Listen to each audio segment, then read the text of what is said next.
And we're back on the Build Phase podcast. I'm your host, Mr. Ben, and somehow, there we go.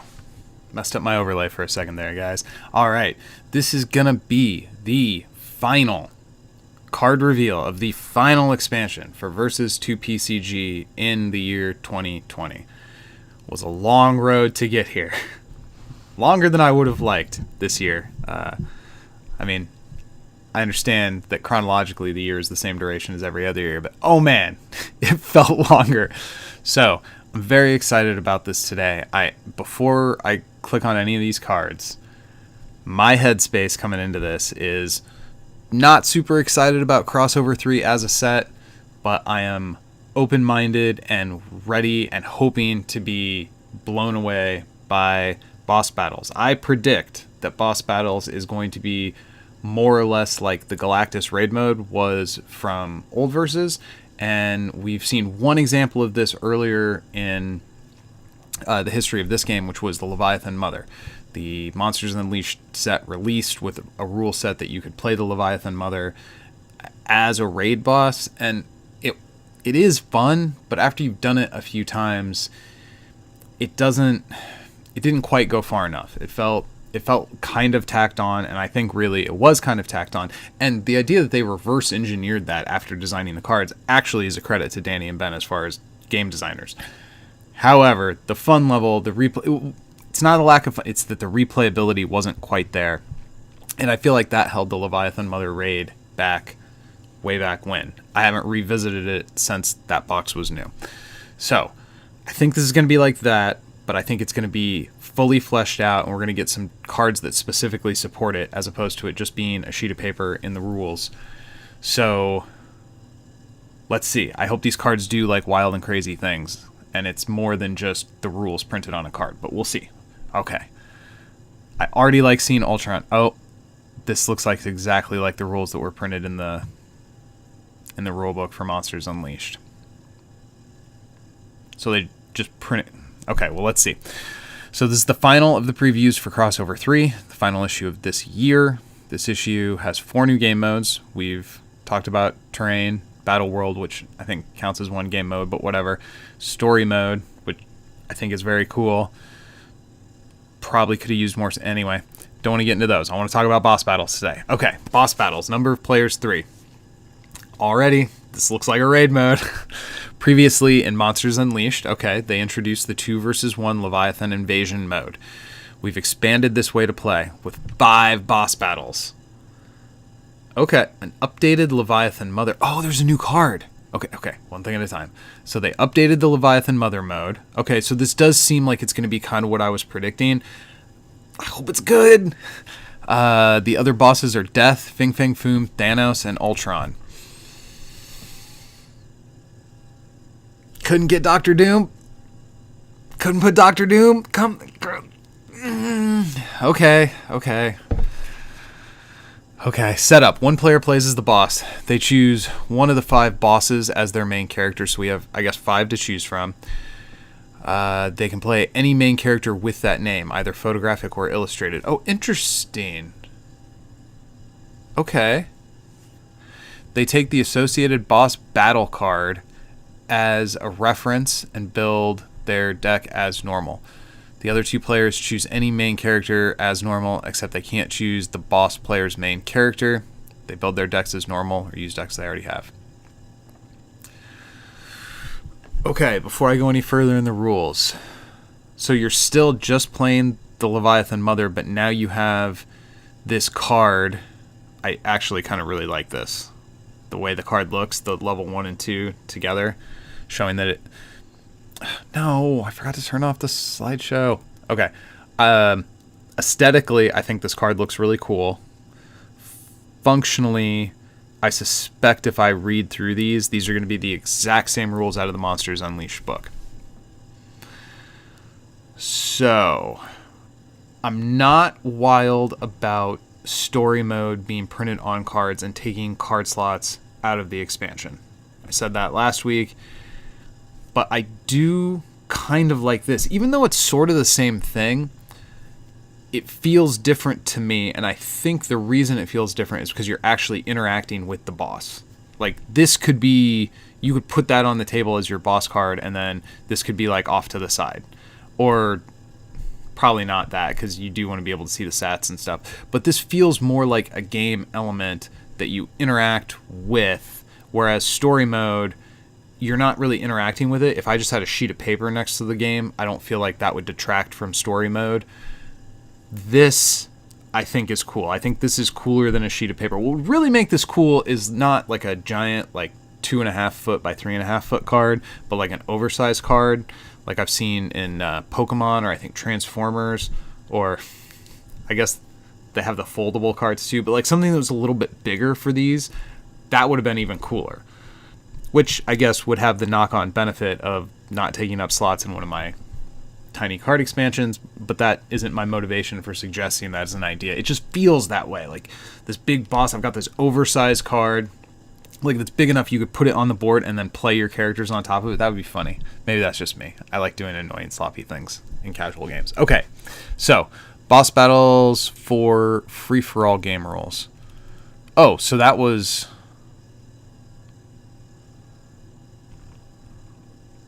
Well, if it's free-for-all, that's not really a boss battle, is it?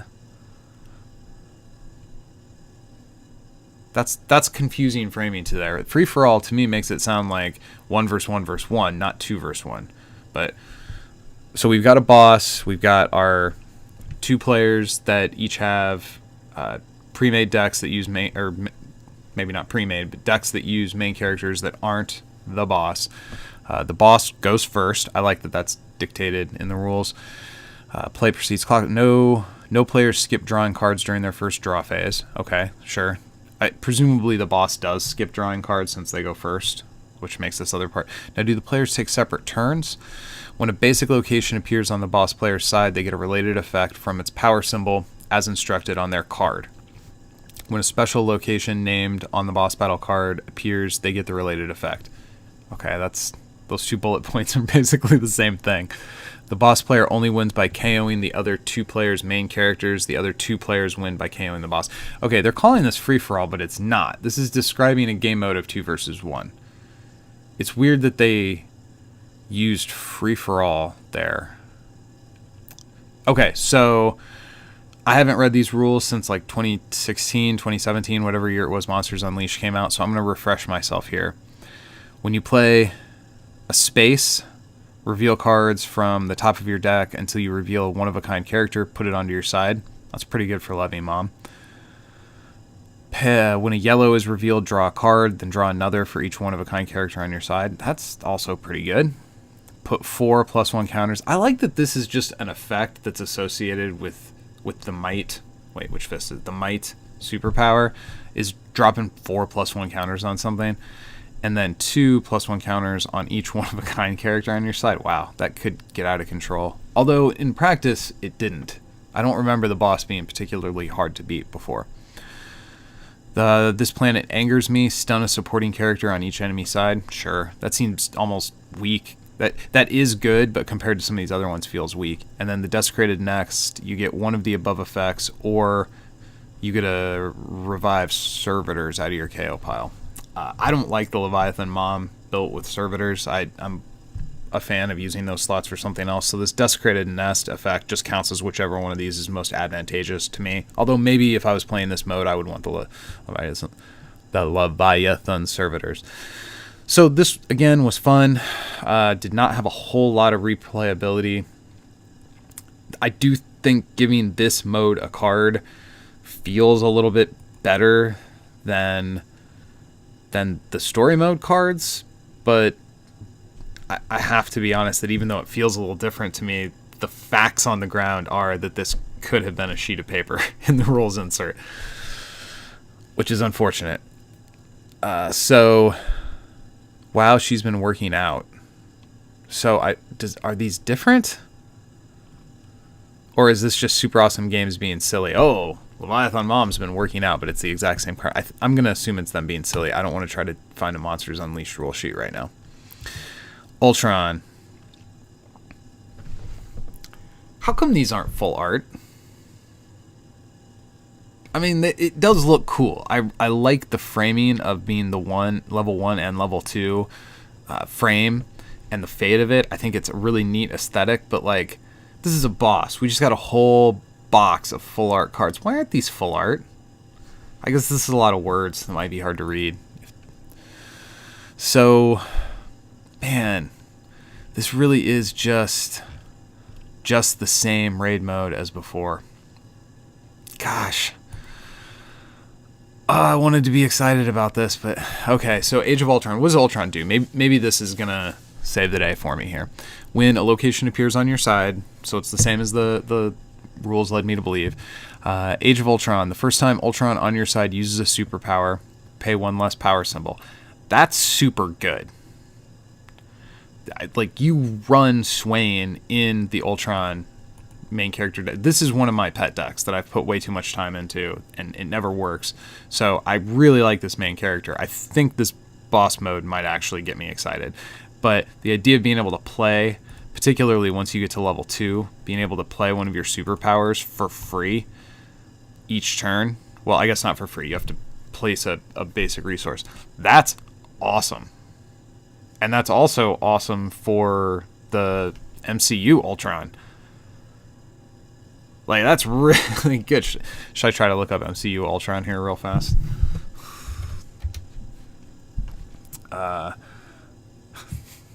Total segue.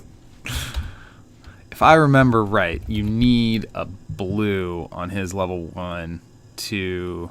Yeah, so in order to spawn Ultrons from the Ultron facility, you need a blue. So that power is exceptionally good on both of the level 1 Ultrons. I will be unstoppable. Put the top card of your deck face down into your resource row. If it's a location, you may play it. So you get to just ramp, which could trigger an ability again. So turn 1, I place a yellow, row the top card, flip it because it's a blue, and then I get a free Ultron drone. That sounds really fun.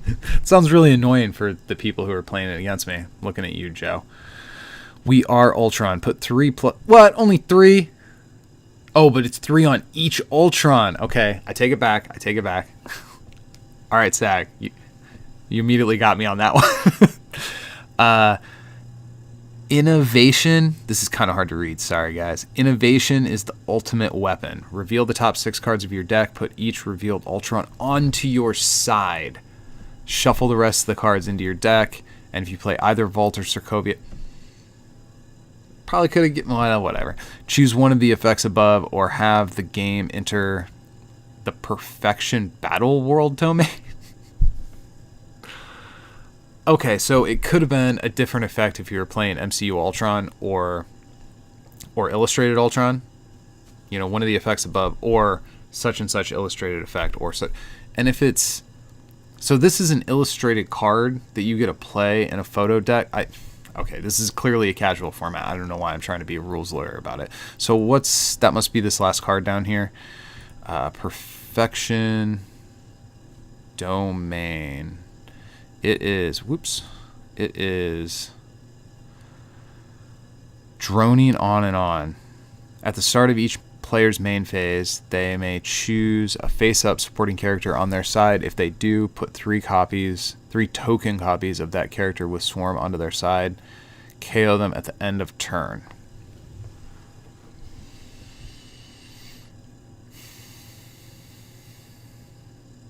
This might actually be the first card in this whole expansion that has impact on a competitive format.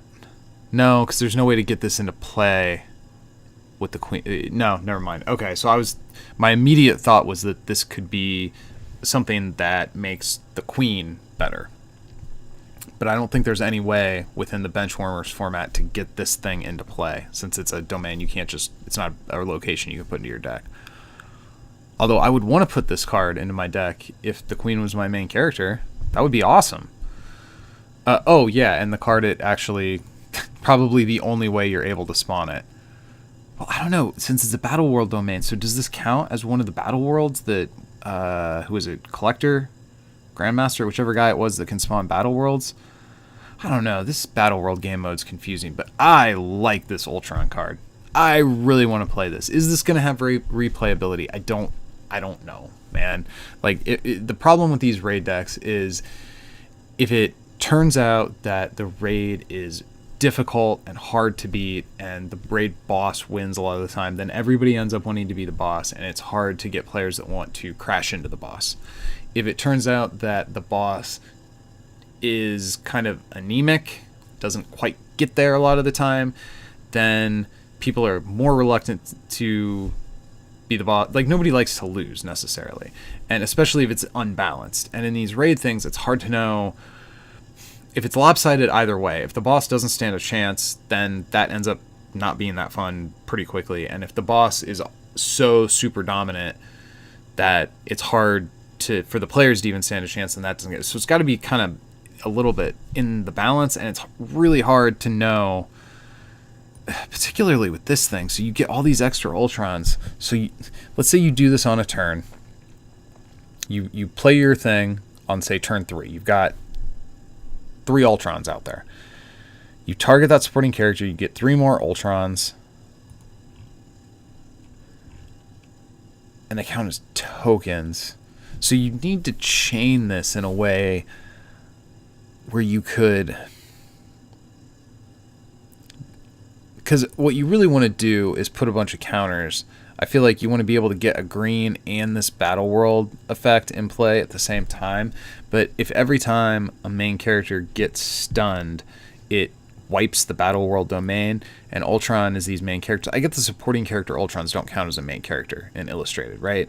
So you could have this wall of Ultrons, and then you could, on the subsequent turn, or if you had a way to chain locations... Oh, so you could like run agents, so you can stack the top of your deck so that you, well, then we're adding another card to it. Interesting. I do think this Ultron looks really cool. Leviathan Mother is more or less how I remember her. These powers seem good, but they, in my memory, they just often were not enough. And Levy Mom died. Ultron, especially because there's 2 Ultrons that I can build to take advantage of these, I am kind of excited about this boss battle. Does it redeem Crossover 3 in my eyes? I mean, it's hard to judge because so much of this, the battle worlds and the terrains in particular, as a game mode, I really can't pass judgment on or really say anything that intelligent about them, because I mean, there could be amazing ones in that box they haven't shown us. There could be some awful ones in that box they haven't shown us. What they've shown us so far, to me, feels like it doesn't do enough. It feels like a little bit of nibbling, but you're still basically playing versus with these minor, in some case, almost inconsequential changes. The terrains kind of fall into that same bucket for me. And like I've said a bunch of times, I feel like Battle World and Terrain mode are kind of like the same mode. They are overlapping. It's a Venn diagram that has enough of an overlap that, to me, I kind of round them up into one, or round them down, I guess, into one. Not terrible, but I think they're held back by the 55 card box. The fact that we're only getting 1 terrain, but they're leaving the door open for future terrains. If the move there is what they want to do is judge the sales and the reception, then we may end up in a situation where we don't ever get more terrains, because this has not been the hottest reception yet. Again, giant asterisks. I'm willing to be won over by this expansion. And I think a troubling sign is that often the cards they show us in reveal articles are meant to win us over and purchase the product. Then we get to see the rest of the cards, and the stinkers, they kind of... There's some stinkers already in these reveal articles, unfortunately. Well, maybe that's too harsh. There's some... Maybe it's not past the use-by date, but it's like today. You know what I mean? Story mode, on the other hand, my only criticism of story mode is that it's taking card slots out of the box, and at least the one card they showed us, the one side of that card, I see no benefit on it being a card. It's not beautiful to look at. There's no aesthetic to it. Maybe if the back side of the card has like some cool artwork that's kind of depicting what the plot of the story is, like tiny comic panels on the back of a card or something, maybe that's asking too much. But something other than just verses, or it would be cool if what they actually did was give us 6 story modes and they're on back-to-back and it only takes 3 slots instead of 5 out of the expansion. That would be cool. I like the mode. I don't know if it is going to do enough. I mean, there could very well be... I could envision an event where every round is best of 3, and in round 1 you play story mode, whatever, in round 2 you play story mode, whatever, and everybody knows what the story modes are, and you can kind of plan your deck accordingly, and you want to try to get the initiative to be either player A or player B. But that's a weird event that's going to be super time consuming. I don't think that would ever work in real world face-to-face versus, which kind of feels like story mode was made for that experience of telling this story to no. It just, I don't think it was a bullseye, clearly, but I don't think it was a full miss. I like the idea of it. It just feels kind of like the raid mode did in Monsters Unleashed, slightly undercooked. Boss mode.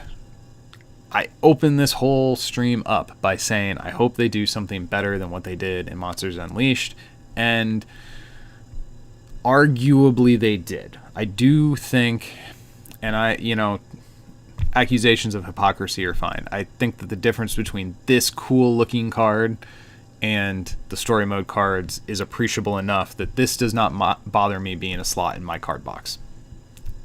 Again, I think an oversized version would have been cooler, but whatever. This doesn't bother me. The Ultron one doesn't bother me. Ultron is interesting because it's new. I cannot predict how much replayability this is going to have. This raid mode, when it first came out, I remember being ecstatic, so excited for it, and then we actually played it, and I wouldn't say that it was disappointing necessarily, but after we played it, I think a grand total of 3 times, we never went back. So is that what the designers want? Do they want to make a mode that you play a couple times and then okay, moving on?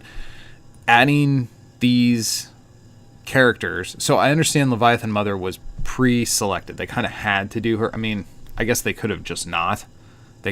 Her thing is already in existence in the Monsters Unleashed instruction book, but if this is the way boss battles are going to be done, this is the way their raid mode is going to be done from now on, going back and giving her card, I think they were kind of locked into that. It would have felt weird if they didn't. Death, if it's that cool artwork that she has on her card, I'm all about that. That sounds awesome, and it makes me wonder if the card's going to be two-sided. Like presumably this card just... Ooh, and that's another thing. Is Ultron going to have like an MCU face on the other side? Probably not, because it says Sokovia or the Vault down here, so this is probably not. That would be cool. They had the same card but different artwork on the other side. So I'm perfectly happy with the Ultron card. That's cool. Thanos, I feel like, had to be picked. Like, he is the big bad. Fin Fang Foom, to me, is an odd choice. Yes, he's a dragon. I'm not terribly excited about fighting him. Of course we want to fight Galactus or Doctor Doom. Galactus? That was the only raid mode in old versus. So I'm not saying it's bad. I'm not. I'm just saying I wanted a little more out of this box. And some of that is, again, a giant asterisk. I already called myself out for having a certain expectation about what the word crossover on an expansion means. And yeah, they could name it anything, but this is what they chose to name it, and this word has a meaning, and that's just the way my brain works. Words have meanings, and this violates the expectation of what the word crossover on an expansion has meant historically, and meant explicitly. I actually saw in the rule sheet the other day when I was looking up a rule for a card that the crossover expansion in the first one was like, this is what it is, and we're going to do it every year, and this is not a crossover. On the other hand, I applaud the game designers, and more I applaud Upper Deck for being willing to take this shot, to put out this product. For all the criticisms that I have for it, this is a big swing, and I appreciate big swings. Now, I suspect Danny and Ben would be willing to take big swings all the time. They would be willing to take bigger swings, and I suspect there is a governor throttling back their madness and their creativity to putting it into a marketable box. There are people at Upper Deck, whose job it is to take the cool ideas that Danny and Ben have and make sure that they are saleable. And exactly how those responsibilities are divided, I'm sure I'm oversimplifying, and I apologize if that offends anybody in any part in the process, but I'm giving short shrift to what they do. My point is simply that I appreciate big swings. I appreciate big swings better than super safe, boring choices. So I like that they're willing to do this product. I appreciate that they want to put different ways to play Versus in front of us. I'm not fully sure that this was like a solid connection. I mean, we'll see when the box comes out, but right now I'm rating this on the lower end of overall Versus expansions, which is a little disappointing as a person who really likes different game modes and weird ways to play and things that force you to consider different cards that would normally just sit in your binder collecting dust. I was hoping that game modes were going to put pressure on players to play new and unique ways with new and unique tools. And I, at this time, am not sure that they got there. I think maybe this is like a 6 out of 10, which feels bad. Like, that feels lower than I want to. Although if I think back, Maestro does look pretty dope. Not going to lie. I want to play that card. So this is the final reveal stream for the year. There aren't going to be any other cards probably until the middle of January, I anticipate. There typically has not been a January release for Versus since they started this whole giant size issue release model. So I wouldn't expect a release in January, although we should expect a bonus release sometime. So who knows? Maybe they'll surprise us. As far as the stream schedule for the rest of the year, as we come into break time and holidays, while it may seem counterintuitive, I do like to spend holiday time hanging out with family, and there is a difference between hanging out when we all have to like do our work and schoolwork right next to each other and when we can just chill. So I would anticipate there to be fewer streams over the next coming weeks going into the new year. I will still try to keep hitting my set review series, but probably gonna scale back the amount of attention I put into content creation kind of from here until probably around midwinter. We'll start ramping things up again. Midwinter signups are open until the 28th. I definitely think you guys should participate in that event. I am hoping to participate. I might be participating behind the scenes, helping run the thing. I'm not sure. At this point, I just want to make sure Carlos and Peter and the other people who have already volunteered to help don't end up needing somebody and not having them. So as soon as I'm sure that that's under control, I probably will end up playing Midwinter. Build Phase League Play 7 is cruising right along. There are some lessons that I have learned in the single elimination style of running a tournament, and there's some things that I really like and want to re-implement, and I want to run another event like this probably right after Midwinter. Another short, at most a month length event, and I think this style of single elimination with a kind of a limited format really fits well into that. Maybe, well, I'm not going to think out loud here. I've got some ideas on that. Prior to the Midwinter event, don't forget we have the triumphant return of the Fight Night series with the Flame On Showdown, which will be happening January 8th. That's Friday evening. You may have noticed I have not set a specific time. That's because it hasn't been set yet, but I'll let you know when I know. The podcast, the audio version, will continue on as has been as normal as I can in this year, so it might not always come out on a Wednesday, but I intend to not miss any weeks with the audio podcast, although, like I said, the streams are probably going to slow down a little bit until we get into the new year. So, from me and mine to you and yours, I wish you whatever the appropriate holiday greeting is for you and yours. Happy holidays. I hope everybody has a safe new year, and I hope to see you miserable with defeat across from me at the table at Midwinter. All right, guys.